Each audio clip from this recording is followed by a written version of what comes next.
Pumunta yung mga doktor sa PGH, sa opisina ko.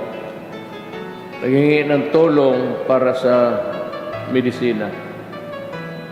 Sabi ko, how much is your appropriation for a year? At sabi nila, something like in the vicinity of 6 million. Sabi ko, for a month, sabi niya hindi. For the whole year. So sabi ko na, sige maghanap ako ng pera.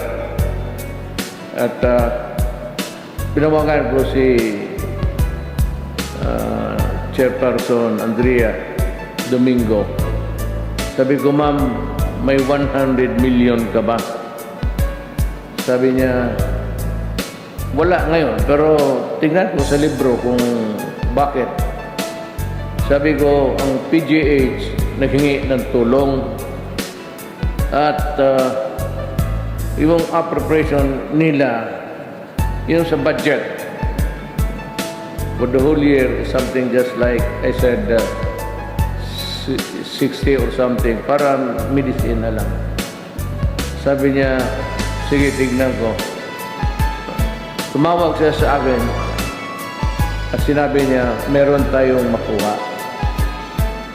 Sabi ko, ma'am, ibigay mo sa PGH 100 million.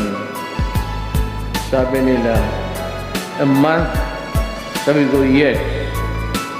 So, ang PGH, merong 100 million a month.